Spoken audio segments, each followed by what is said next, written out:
Hello दोस्तों, तो आज की इस वीडियो में मैं आपके लिए यंग कल्टीवेटर के दो पार्ट्स को कंबाइन करके एक्सप्लेन कर रहा हूं। आई होप आप सभी दोस्तों को आज की लॉन्ग वीडियो काफी ज्यादा पसंद आने वाली है। तो जैसा कि हमने पिछले एपिसोड में देखा था कि ज़ियाओ टेनेस्टी पर डीमंस ने हमला कर दिया था, इसलिए ज़ियाओ टेनेस्टी को बचाने के लिए अंकल मुशुआन यू युआंगजी के साथ साथ मिसिस गु आ गई थी और उनके आते ही उन्होंने डीमन सेक्ट रेस के लोगों के साथ फाइट शुरू कर दी थी, जिसमें वो लगातार ही डीमन सेक्ट रेस के लोगों पर हमला कर रहे थे, जिनमें से जनरल मोए भी शामिल था। अंकल यू युआंगजी और मिसिस गु ने अपनी टेक्निक का कंबाइन करके यूज करते हुए अंकल मुशुआन की जान बचा रहे थे। साथ ही साथ में वो जनरल मोए पर भी हमला कर रहे थे और फाइनली उन लोगों ने उन्हें हरा दिया था। जनरल मोए के हार जाने के बाद वो काफी हैरान खड़ा हुआ था, क्योंकि उसके बाकी साथी भी उनका मुकाबला कर रहे थे और उनके बाकी साथी भी हार जाते हैं। तो इस एपिसोड की शुरुआत में हमें अंकल मुशुआन के ड्रैगन को एक्टिव होता दिखाया जाता है, जो कि आगे बढ़ती हुई जनरल मोए पर हमला करने के लिए आ रहा था। डीमन सेक्ट रेस का मास्टर जनरल मोए जैसे ही देख लेता है कि ये ड्रैगन तो इन पर हमला करने के लिए आ रहा है, तो वो अपना तीर कमान निकाल कर उस पर हमला कर देता है। लेकिन उस ड्रैगन ने इसके हमले को इजीली डॉज कर लिया था, जिसकी वजह से जनरल मोए और उसके साथी हैरान हो जाते हैं कि ये कौन से लेवल पर पहुंच गया है जिसने मेरे तीर कमान के हमले को भी इजीली डॉज कर दिया।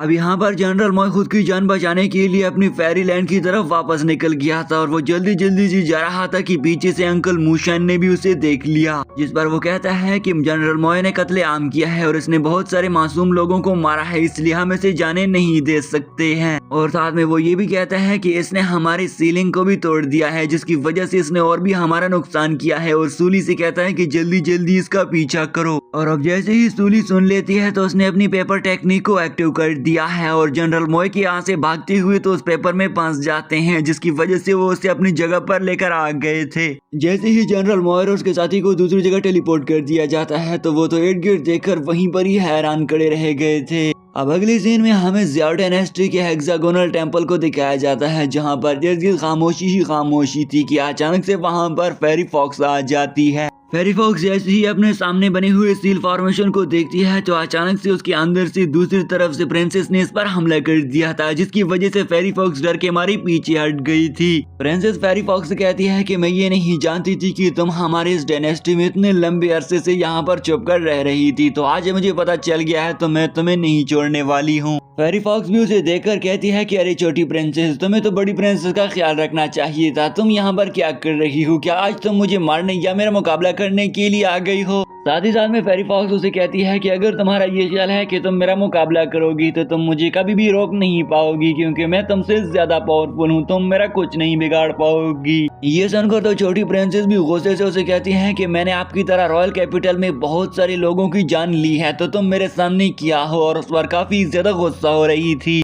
छोटी प्रिंसेस ने अपनी स्वॉर्ड को निकाल दिया था और वो जैसे ही उसका मूव का यूज करती है तो स्वॉर्ड की एनर्जी काफी बूस्ट हो गई थी और वो डायरेक्टली जाते हुए फेरी फॉक्स के साथ टकराने लग गई थी। लेकिन फेरी फॉक्स ने इसके हमले को डॉज कर दिया था और उल्टा छोटी प्रिंसेस पर ही डायरेक्टली अपनी एनर्जी से हमला कर देती है। साथ ही साथ में उसकी स्वॉर्ड को छोटी प्रिंसेस की तरफ वापस थ्रो कर दिया था, जिससे छोटी प्रिंसेस तो घायल होकर पीछे की तरफ धकेल दी जाती है और अब वो और भी ज्यादा गुस्सा होकर फिर से उसके सामने सीना तान कर खड़ी हो जाती है। और दूसरी तरफ हम पोर्टल का मंजर देखते हैं। छोटी प्रिंसेस भी उस पोर्टल की तरफ देख रही थी और वो काफी ज्यादा हैरान खड़ी हुई थी। अचानक से उस पोर्टल के अंदर से फेरी फॉक्स भी बाहर निकल कर आ जाती है, जो कि उसके सामने हंस रही थी। वो छोटी प्रिंसेस से बोल रही थी कि अगर तुम ये सोच रही हो कि तुम मेरा मुकाबला कर लोगी तो ये तुम्हारी भूल होगी, तुम कभी भी मेरा मुकाबला नहीं कर पाओगी। और अपने हाथ को चूम कर उससे कहती है कि ये तो मेरे हाथ का कमाल है। यहाँ पर फेरी फॉक्स छोटी प्रिंसेस से ये भी कहती है कि मुझे तो ये लग रहा है कि तुम्हें फिर 10 साल के लिए वापस चले जाना चाहिए और 10 साल प्रैक्टिस करना होगी, फिर जाकर तुम मेरा मुकाबला करने के काबिल बन जाओगी।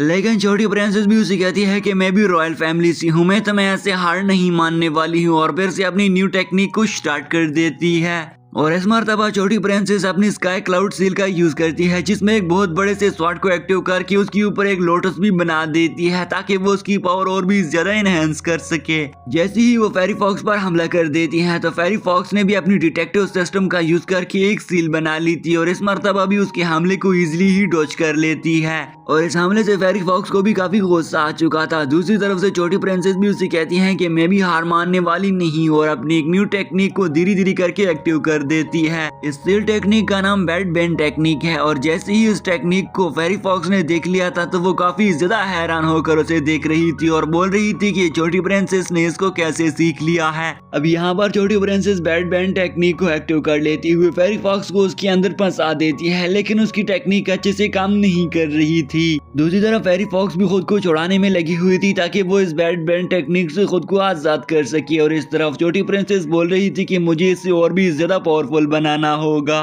छोटी प्रिंसेस ने फेरी फॉक्स को उस जाल के अंदर फंसाकर नीचे तो गिरा ही दे दिया था, लेकिन साथ ही साथ में वो खुद काफी ज्यादा घायल हो गई थी और वो नीचे ही गिरने वाली थी कि अचानक से उसके फादर भी उसके पास पहुंचा जाते हैं जो कि उसे पकड़ लेते हैं। छोटी प्रिंसेस फादर को बताती है कि हमें जल्दी जल्दी इस सील को ब्रेक करना होगा, इसलिए फादर अपनी बाल टेक्निक का यूज करती हुई उस ड्रैगन को सी की तरफ भेज देता है और उस सील को वहीं पर ही खत्म कर देता है। और उस सील को डिस्ट्रॉय करने के बाद वो अपनी बेटी से कहता है कि जल्दी जल्दी से तुम्हें अपनी मॉम के पास जाना होगा और मैं इन सारे लोगों को खुद ही देख लूंगा। अब अगली सीन में हमें एक फिर से ड्रैगन बर्ड को दिखाया जाता है जहां पर हमें हाउचन भी दिखाया जाता है और हाउचन उस जगह के स्वॉर्ड के पास खड़ा होकर अपनी स्वॉर्ड के नजारे देख रहा था। हाउचन और फेरी बीबू खड़े होकर डिवाइन स्वॉर्ड को हासिल करने में लगी हुई थी। अचानक से इन्हें हैमली साउंड सुनाई देती है जो कि इन्हें बता रही थी कि ये काम तुम लोगों के लिए काफी ज्यादा मुश्किल साबित हो सकता है और मुझे इस बात से भी काफी ज्यादा डर लग रहा है कि तुम दोनों इसके लिए इसे स्काई पर पहुंचाना काफी ज्यादा मुश्किल हो जाएगा और तुम लोग स्काई तक रीच नहीं कर पाओगे।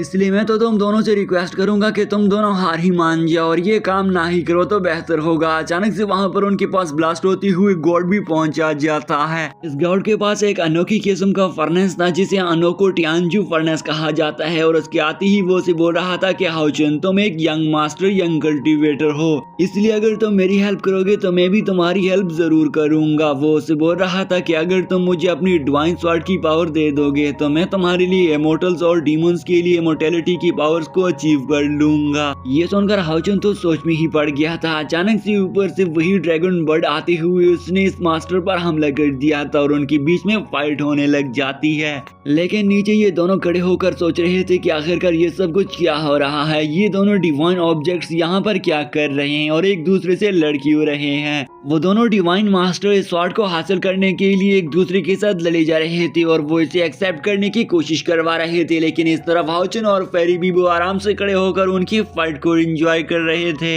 हाउचन उन दोनों की फाइट देखकर उनके सामने खड़ा होकर बोलने लग गया था कि होंगटेंग शैनलोंग टेक्निक कोई आसान टेक्निक नहीं है और ना ही ये कोई इतनी ज्यादा सिंपल टेक्निक है और अगर इन लोगों के पास ये है भी सही तो ये इसका फुल वर्जन नहीं होगा, बल्कि ये कोई जेलो डिवाइन स्वॉर्ड टेक्निक होगा या होंगटियान डिवाइन स्वॉर्ड टेक्निक होगा, ना कि ये कोई दूसरी टाइप की डिवाइन टेक्निक हो सकती है। अब हाउचन अपनी डिवाइन आइज क्रिएशन का यूज करती हुई उनकी पावर का अंदाजा हो ही जाता है, इसलिए वो अपनी स्वॉर्ड पपेट को सम्मन करती हुई सबसे पहले आगे जाती हुई टियानजियान फर्नेस पर हमला कर देता है जिसके अंदर वो एल्डर मास्टर बैठा हुआ था और साथ ही साथ में दूसरी तरफ हम देखते हैं कि उनके बीच में एक अच्छी सी फाइट शुरू हो जाती है जिसमें हाउचन स्वॉर्ड पपेट का यूज करती हुई लगातार ही उस फर्नेस पर हमला किए जा रहा था। लेकिन हाउचन के स्वॉर्ड पपेट के लगातार हमला करने के बावजूद भी वो उसी ही फर्नेस का कुछ ही नहीं बिगाड़ पा रहा था और हमें उसमें बैठे हुए मास्टर को दिखाया जाता है जो कि हाउचन से कहता है कि नहीं नहीं तुम कुछ भी नहीं कर पाओगे। यहाँ पर ड्रैगन बर्ड भी हाउचन के सामने आ गया था और वो भी इसे ही बोल रहा था कि ये तुमसे नहीं हो पाएगा। अचानक से फेरी बीबू हाउचन के पास आकर उससे कहती है कि हमें कुछ अलग करना पड़ेगा, इसलिए अब हाउचन भी कुछ देर तक सोचने लग गया था कि हमें क्या नहीं करना पड़ेगा और वो फिर से अपनी डिवाइन आइज क्रिएशन को एक्टिव कर देता है ताकि वो कुछ नया कर दिखा सके और अपनी एक न्यू टेक्निक को एक्टिव कर देता है जिसमें हाउचन ने अपनी ऊपर से एक बहुत बड़ी सी सील बना ली थी और धीरे धीरे करती हुई उस सील में से बहुत सारी जंजीरें निकलकर बाहर आने लग जाती हैं जो कि डायरेक्टली जाती हुई उस टियानजू फर्नेस पर हमला कर देती है। इस हमले को देखकर तो बैठा हुआ एल्डर मास्टर भी लड़खड़ाने लग गया था और कहता है कि ये क्या होने लग गया है, मैं तो इतना पावरफुल था, ये तो मुझे ही अब खत्म कर देगा। ना सिर्फ हाउचन ने उस टियानजू फर्नेस को पकड़ रखा था बल्कि दूसरी तरफ इसके ऊपर खड़े हुए उस ही ड्रैगन बर्ड को भी काबू कर दिया था और उनसे कहता है कि अब बताओ अब तुम मुझे डिस्ट्रॉय करने की पावर रखते हो या नहीं। लेकिन वो दोनों भी खुद को लगातार ही आजाद करने की कोशिश में लगे हुए थे और धाड़ धाड़ कर बोल रहे थे कि हमें आजाद कर दो, लेकिन हाउचन ने अपने एक ही हाथ से उनके जंजीर को पकड़ रखा था। हाउचन उन्हें आजाद नहीं करना चाहता था बल्कि अपना मुतालबा ही उनके सामने रख देता है। वो उनसे कहता है कि तुम्हें उस वक्त तक इंतजार करना पड़ेगा जब तक कि मैं कम्प्लीटली रिफाइन ना कर लूं। हाओचन उनसे कहता है कि तुम लोग तो चाहते थे कि मैं तुम्हें डिवाइन स्वॉर्ड दे दूं, तो तुम लोग मेरी पावर्स को रिफाइन करके मुझे इमॉर्टल्स और डीमंस का मुकाबला करने के काबिल बना दोगे, लेकिन अब तुम्हें मेरी रिफाइन करने तक का वेट करना पड़ेगा। तो इसके बाद जाकर मैं आपको आज़ाद कर दूंगा। ये सुनकर तो वो दोनों डिवाइन क्रिएशन और भी ज़्यादा गुस्सा हो जाते हैं। इसी के साथ ही दोस्तों आज की एपिसोड यहीं पर एंड हो जाता है।